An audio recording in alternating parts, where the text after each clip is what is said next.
Supreme court में civilians के फौजी अदालतों में ट्रायल के खिलाफ दरख्वास्त। अटॉर्नी जनरल ने 9 मई के वाकयात में गिरफ्तार अफराद का रिकॉर्ड सुप्रीम कोर्ट में पेश कर दिया। चीफ जस्टिस ऑफ पाकिस्तान का ईद से कबल केस का फैसला सुनाने का इंतजार। कहा मंगल तक इस केस का नतीजा निकालना चाहते हैं। जस्टिस मंसूर अली शाह ने कहा ऐसा लगता है कि अदालत के सामने बुनियादी इंसानी हकूक का मामला जबरदस्ती लाया जा रहा है। आइन में जो दर्ज है उसके मुताबिक चलने का कायल हूँ। आइन के अंदर रास्ते तलाश नहीं करता। सुप्रीम कोर्ट को यह हक कहाँ से हासिल हुआ कि आर्मी एक्ट का जायजा ले सके।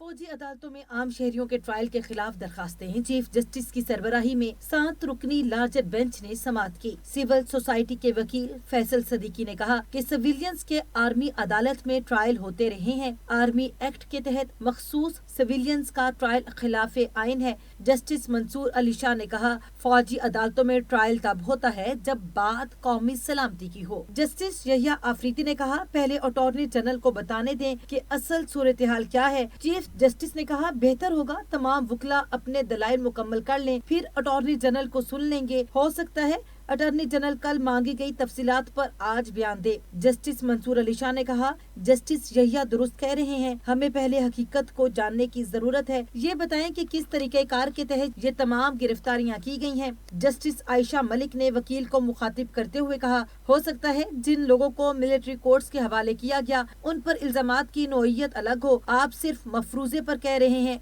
कि इन लोगों के खिलाफ कोई शवाहिद मौजूद नहीं। वकील ने जवाब दिया फर्ज करें इनके खिलाफ शवाहिद भी मौजूद हैं तो बताऊंगा इन्हें कैसे मिलिट्री कोर्ट्स नहीं भेजा जा सकता। चीफ जस्टिस ने कहा अपने दलाइल को मुतलका नुकात तक महदूद रखें। जस्टिस मंसूर अली शाह ने रिमार्क्स दिए मिलिट्री हदूद के अंदर होने के जुर्म से ताल्लुक पर भी एक्ट लागू होता है। ऑफिशियल सीक्रेट एक्ट का इतलाक ममनुआ इलाके इमारात और कुछ सिविल इमारात पर भी है। जस्टिस मुनीब अख्तर ने कहा कि क्या आर्मी अथॉरिटीज ये फैसला दे सकती हैं कि किसी सिविलियन को हमारे हवाले कर दो।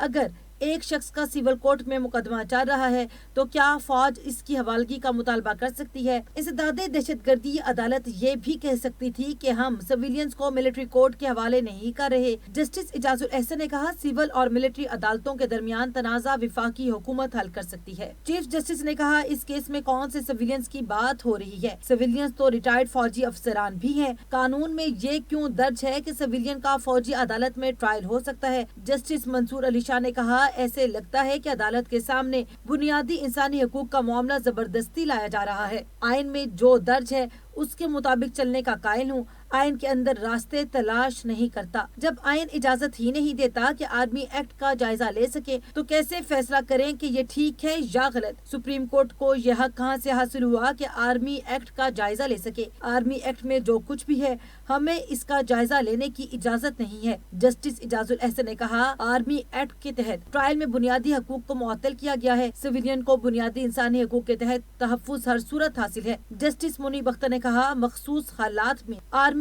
एक्ट के तहत कार्रवाई हो सकती है। इमरजेंसी में तो लोगों की नकलो हरकत भी रोक दी जाती है। केस की समाअत पीर तक मुलतवी कर दी गई।